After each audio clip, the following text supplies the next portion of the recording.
Bonjour et soyez bénis dans le merveilleux nom de Jésus-Christ, notre Seigneur et Sauveur. Je suis le pasteur Martin Goumou, responsable du collectif Épouse de Jésus-Christ. Et cette vidéo a pour but d'informer, de préciser un ensemble de choses en ce qui concerne le collectif Épouse de Jésus-Christ. Ce que nous sommes, quelle est la vision, la mission que nous avons reçue de la part du Seigneur.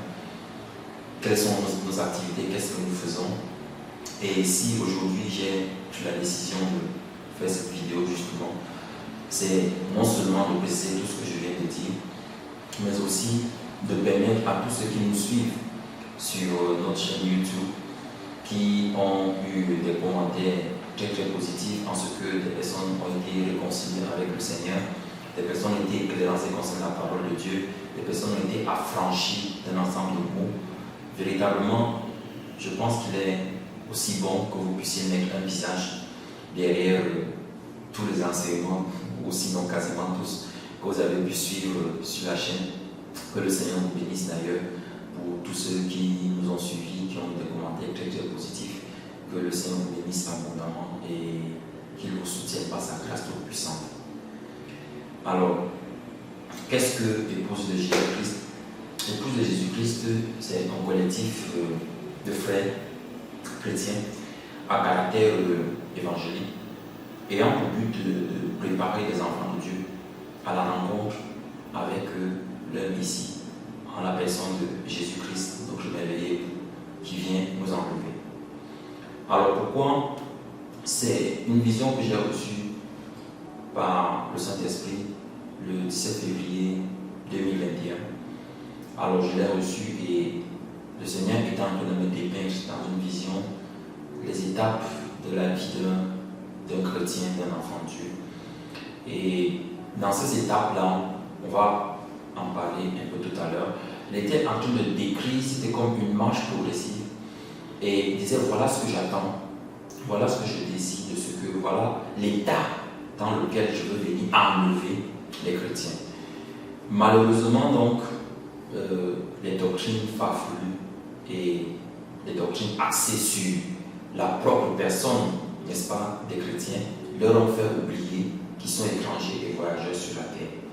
Et malheureusement, plusieurs pensent pouvoir hériter du royaume des cieux dans cet état de laxisme. C'est pour cela que je pense véritablement que ce n'est pas quelque chose de particulier que le Saint-Esprit a fait avec l'épouse de Jésus-Christ au travers de ma personne.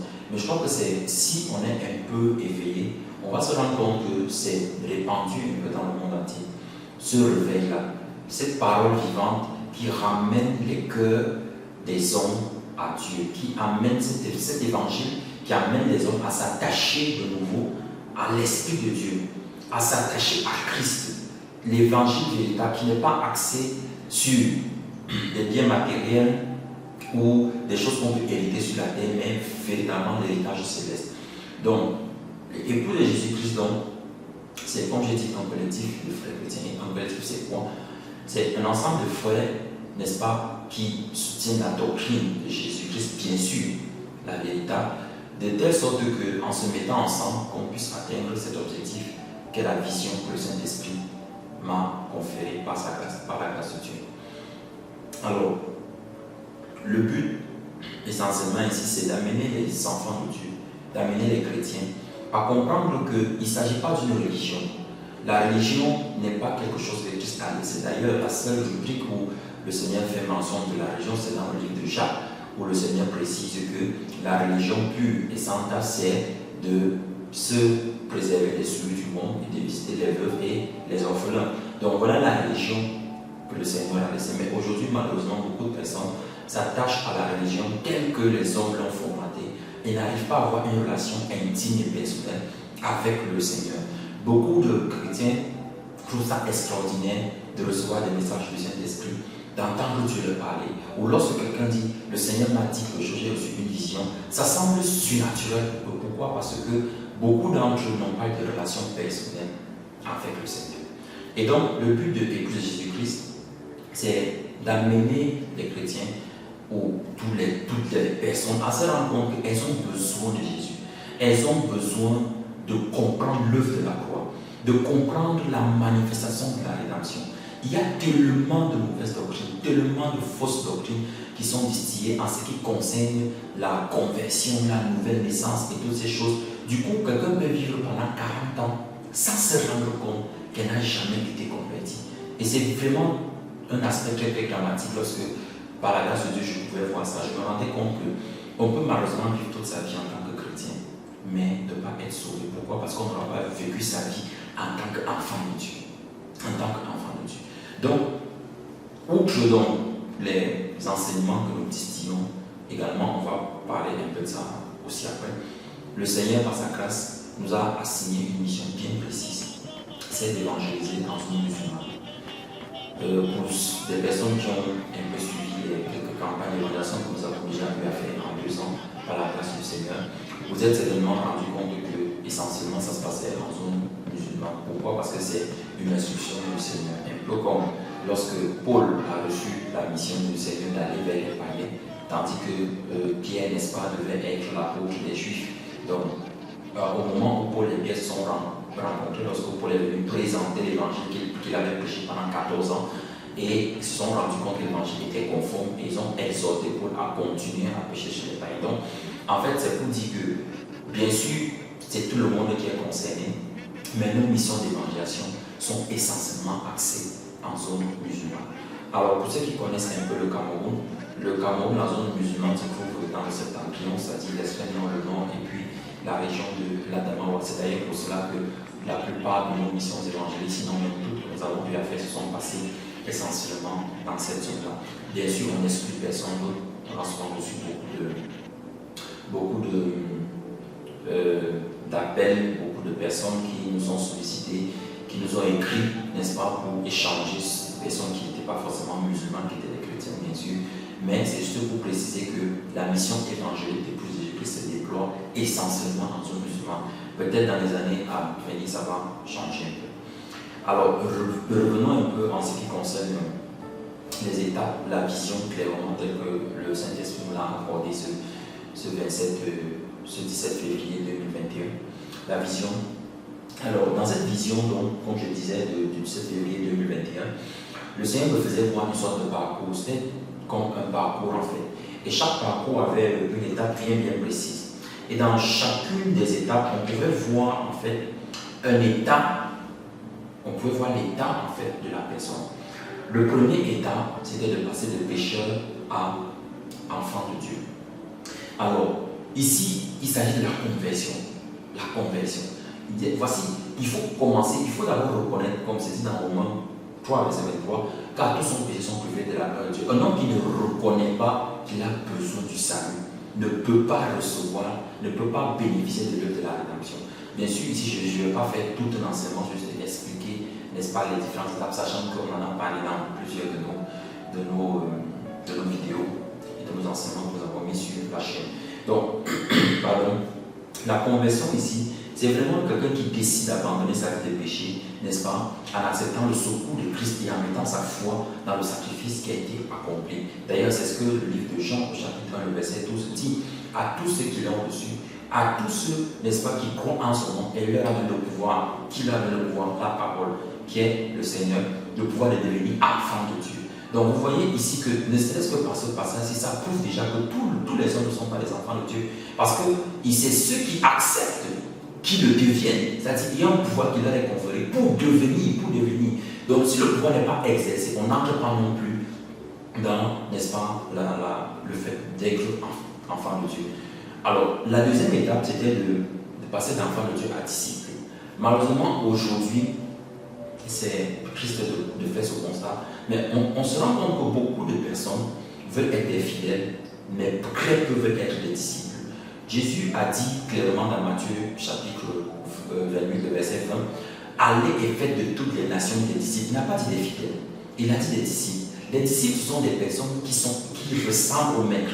Des disciples, ce sont des personnes qui sont des élèves et qui reproduisent ce que le maître leur a enseigné, ce que le maître leur a prescrit. Tandis qu'un fidèle, en fait, il n'a pas la contrainte de reproduire ce que le maître enseigne. Ce ne sont pas les fidèles que Christ a demandé d'aller faire, mais bel et bien d'être disciples. Bel et bien des disciples. Pardon. Donc, en ce qui concerne nos disciples, cette étape, n'est-ce pas, c'est lorsque le converti s'identifie en toutes choses au Maître et commence à faire toutes choses comme lui. Et nous voyons dans le livre de Luc, au chapitre 6, le verset 40 d'ailleurs, où Jésus précise que le disciple n'est pas plus grand que le Maître, mais tout disciple accomplit cela comme son Maître. Amen. Ensuite, on passe au disciple à ami. Ça, c'est la troisième étape. Donc, ça, c'était, comme je disais, c'était une vision. Et le Seigneur montrait à chaque fois, c'était comme des escaliers que l'on montait pour se rapprocher de la position, n'est-ce pas, qui nous confère l'enlèvement. Alors, le disciple à ami. L'ami, donc, c'est le disciple qui ne se contente plus de faire ce que le Maître demande. Un disciple qui ne se contente plus de faire ce que le Maître demande. Parce que l'ami rentre dans la confidence du Maître. Il commence à ne plus seulement se limiter aux restrictions ou aux choses qu'on a dit faire et ne fait pas. Mais il cherche à comprendre le caractère du Maître. Il cherche à vraiment à s'attacher au Maître. Donc au-delà des choses qu'il peut recevoir ou bien des choses qu'il peut faire, il est l'ami du Maître et du coup il rentre dans une confidence envers le Maître. D'ailleurs, c'est pour cela que l'ami ne redoute plus le châtiment. Il ne redoute plus le châtiment. Aujourd'hui, combien de chrétiens, combien de personnes qui se disent chrétiennes peuvent dire avec affirmation, avec certitude, que si Jésus revient maintenant, je serai enlevé. Je ne crains pas le châtiment. Il y en a très peu et c'est dommage. Pourquoi? Parce que ces personnes ne partent pas dans le statut d'amis. Très peu déjà sont des disciples et encore très peu arrivent à aller au niveau du statut d'amis. Donc, Jésus voulant bien décrire cela, il a parlé dans Jean chapitre 15, le verset 15 en disant: je vous appelle plus serviteur, parce que le serviteur, n'est-ce pas, ne sait pas ce que fait son maître, mais je vous appelle ami, parce que je vous ai fait connaître tout ce que j'ai appris de mon Père. Donc le tout ce dont on parle là, c'est un lieu secret où le Seigneur Jésus-Christ nous révèle un ensemble de choses. Et c'est dans ce lieu secret-là qu'on atteint un certain niveau de compréhension des Écritures, un certain niveau de connaissance, un certain niveau d'onction aussi, d'action par le Saint-Esprit. Alléluia, parce que le royaume des cieux, ce n'est pas que les discours persuasifs de la sagesse humaine, mais c'est également la manifestation de la puissance et de l'autorité du Saint-Esprit. Le royaume des cieux a toujours été les deux ensemble, la parole et la puissance. Ça ne peut pas être dissocié. Ça ne peut pas être dissocié. Donc ensuite, on passe de ami à fils. À fils. Donc, lorsque vous entendez fils, ici le Seigneur me faisait comprendre que celui qui passe de ami à fils, c'est celui qui atteste cette parole qui est dans Galates chapitre 4, le verset 1 qui dit: aussi longtemps que l'héritier demeure un enfant, il n'est différent en rien d'un esclave. Donc, lorsque l'héritier, qui est ici ami, il est toujours enfant en fait. Il n'a pas encore atteint la stature de fils. Le fils maintenant, c'est celui qui se préoccupe des affaires du Père. Et il se préoccupe des affaires du Père, ça veut simplement dire qu'il n'a plus connaissance, il n'a plus, ça dit, ce ne sont plus ses besoins qui sont l'objet de ses prières. Ce n'est plus le fait de vouloir obtenir quelque chose ou de dire: Seigneur, fais ceci pour moi, fais ceci pour moi, mais c'est vraiment qu'est-ce que Dieu veut, quel est le besoin du cœur de Dieu, qu'est-ce que le Seigneur, n'est-ce pas, voudrait aujourd'hui pour ma vie et pour toutes ces personnes qui me permettent de rencontrer. Donc, le Fils vraiment, c'est celui dont ce ne sont plus les hommes qui rendent témoignage, mais en vérité, c'est le Père lui-même. C'est le Seigneur, de la même manière que le Père a rendu témoignage à Jésus-Christ. Alléluia. Donc maintenant, la dernière étape, c'est de partir de fils à épouse. Et le verset qui nous a été inspiré ici, c'est le verset de Révélation 22, verset 17, qui dit que l'esprit et l'épouse disent: viens, que celui qui entend le dise: viens, et que celui qui a soif vienne, que celui qui veut prenne de l'eau de vie gratuitement. Donc, voilà le passage phare sur lequel nous sommes fondés. C'est que l'Église, l'Esprit, l'Église s'associe à l'Esprit pour demander à l'époux de venir. Aujourd'hui, c'est malheureux de voir que les chrétiens ne se rendent même pas compte que le Seigneur vient. Alors, si j'ai voulu préciser tout ça, c'est parce que je pense qu'au bout d'un moment, au bout du temps qu'on a déjà pu faire, nous sommes jeunes, bien sûr, on a à peine un an, mais je crois que pour le peu de choses qu'on a déjà pu partager, c'est pour donner une orientation, une direction claire, que des personnes sachent que l'épouse de Jésus-Christ, n'est-ce pas, n'est pas une association caritative qui va se faire, une association financière qui va se faire de l'argent sur le dos des misérables, tout ça. Non, l'épouse de Jésus-Christ, c'est vraiment annoncer la bonne nouvelle, propager l'évangile. Et pour propager l'évangile, il faut le Saint-Esprit. Voilà, d'abord en premier. Mais il faut aussi des bases qui sont disposées à recevoir cet esprit-là et qui sont disposées à renoncer à eux-mêmes. Selon Luc chapitre 6, le verset 22, pour renoncer à eux-mêmes, renoncer à soi-même pour suivre Jésus, n'est-ce pas? Se charger de sa propre poids pour pouvoir suivre Jésus-Christ. Donc, en vérité, mes frères et sœurs, il faut que l'on comprenne bien que épouser Jésus-Christ a vraiment vocation à devoir s'étendre par la grâce de Dieu dans le monde entier, selon que le Seigneur nous permettra, selon que le Seigneur nous donnera les possibilités. Mais on fait une chose après l'autre, c'est-à-dire on engendre les choses les unes après les autres. Alors, qu'est-ce que nous faisons donc en termes d'activité pour pouvoir pouvoir manifester tout cela? Déjà, Épouse Jésus-Christ est organisé en deux franges. On a les intercesseurs, puis on a les membres. Alors, un membre de l'Épouse de Jésus-Christ, tous ceux, n'est-ce pas, qui déjà en font la demande, et tous ceux qui ont suivi l'étape de la conversion. Voilà, parce que membre de l'Épouse de Jésus-Christ, il faut être converti à la doctrine de Christ, voilà, selon les principes que le Seigneur a enseignés. Tous ceux qui croient qu'ils seront baptisés seront sauvés. C'est-à-dire qu'on croit et on se baptise. On reçoit le baptême de l'eau et l'esprit. On ne se baptise pas avant de croire. C'est pas la Bible, ça, c'est pas la parole. Donc, sont membres de tous ceux-là qui en font la demande. Et comme je le disais tantôt, par la grâce de Dieu, le Seigneur nous a permis d'avoir des membres aussi à l'étranger. Et au niveau des intercesseurs, donc, les intercesseurs, c'est vraiment des personnes que le Seigneur désire par son esprit pour pouvoir, n'est-ce pas, participer à l'œuvre dans les temps de prière, des moments d'intercession, tout ceci dans le secret, bien sûr. Dans le secret, bien sûr, comme, n'est-ce pas, le Seigneur Jésus nous a enseigné dans Matthieu chapitre 6, en parlant du lieu secret.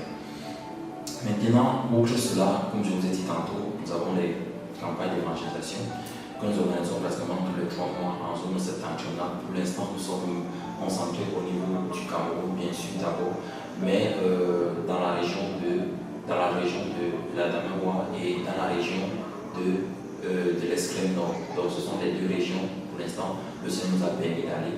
Parce que notre objectif, ce n'est pas seulement d'aller évangéliser, mais aussi qu'il y ait un suivi. Donc, du coup, on va dans des zones où on sait qu'il y a des hommes de Dieu, il y a des frères qui comprennent le message de Jésus et qui sont en mesure d'entretenir, n'est-ce pas, toutes les personnes qui vont se convertir par la grâce de Dieu. Alléluia. Donc, ici, c'est pour vous dire que si vous vous situez dans cette zone, dans une zone septentrionale du Cameroun, et que vous souhaitez que Jésus-Christ vienne annoncer l'évangile dans un blog, vous pourrez nous écrire, les coordonnées, n'est-ce pas, sont dans le lien en description de cette vidéo. Vous pourriez nous écrire afin que nous puissions analyser comment est-ce que nous allons faire ce déplacement. Alors, outre dans ces activités, dans la semaine, nous avons également des programmes que nous tenons. Et comme on s'en va de soi, comme je le disais tantôt, étant entendu qu'on a des membres à l'étranger, il faut bien que ces personnes puissent participer à nos programmes. Donc, nous utilisons essentiellement, quand nous faisons des partages, que ce soit dans la semaine ou le dimanche, nous utilisons essentiellement l'application Zoom pour pouvoir, n'est-ce pas, faire des partages online. Donc, toutes les personnes qui veulent participer à cela, vous pouvez recevoir les liens Zoom, et puis ce sont les mêmes généralement et qui ne changent pas selon les sessions, et pouvoir participer à nos temps de prière. Alors, dans la semaine, nous avons 2 jours d'enseignement, le mercredi et le vendredi.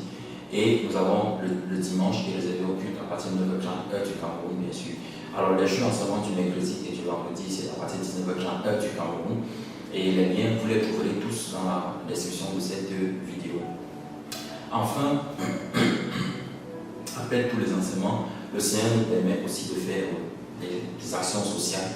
Vraiment, lorsque nous faisons des campagnes d'évangélisation, nous recevons des dons, des personnes qui désirent véritablement contribuer à l'œuvre du Seigneur dans l'esprit vraiment de bénir d'autres personnes. Ce n'est pas dans l'esprit de bénir le pasteur ou le Jésus-Christ, non, c'est dans l'esprit de bénir les personnes à qui nous annonçons l'évangile.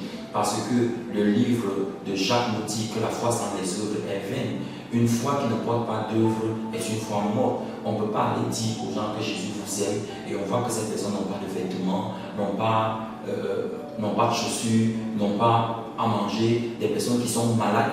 voilà, qui ne peuvent pas avoir des médicaments tout à côté, tout ça, et puis on ne leur donne pas ces choses. Non, il y a la puissance du Saint-Esprit, c'est vrai, qui œuvre d'ailleurs pour ceux qui ont eu à voir les quelques vidéos que nous avons postées, des guérisons miraculeuses que l'Esprit de Jésus opère au milieu de nous, n'est-ce pas? Vous avez pu être témoin de ça. Mais le Seigneur aussi, dans sa science, permet que des personnes puissent, n'est-ce pas, être soignées par des médicaments que des médecins inspirés par le Saint-Esprit ont pu concevoir. Donc, pardon, il est très très restrictif.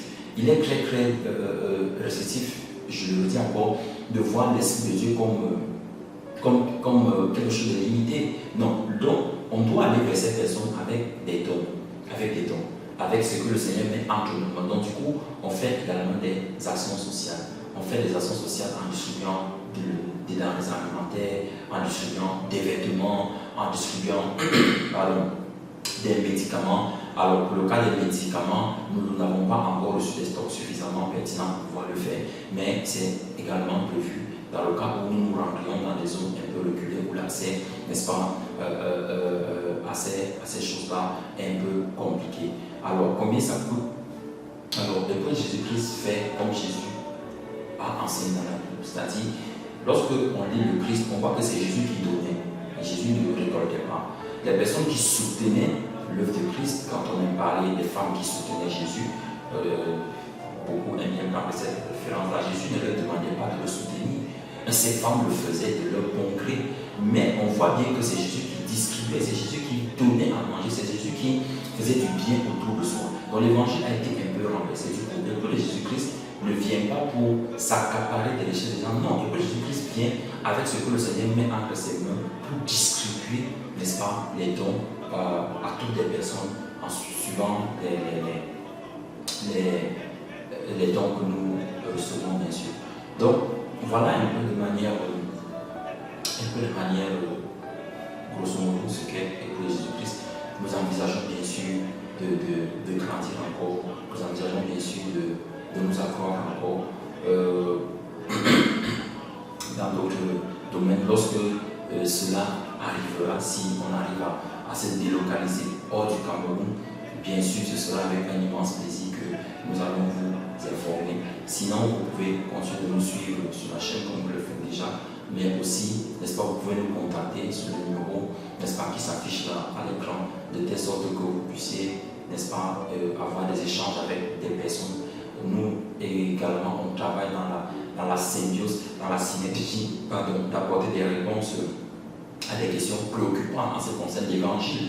Par exemple, des personnes qui vous disent qu'en quoi consiste le baptême d'eau, quelle est la véritable signification. Par exemple, qu'est-ce que le baptême du Saint-Esprit? Très peu véritablement comprennent ces choses. Et il y a beaucoup d'hérésies, bien sûr.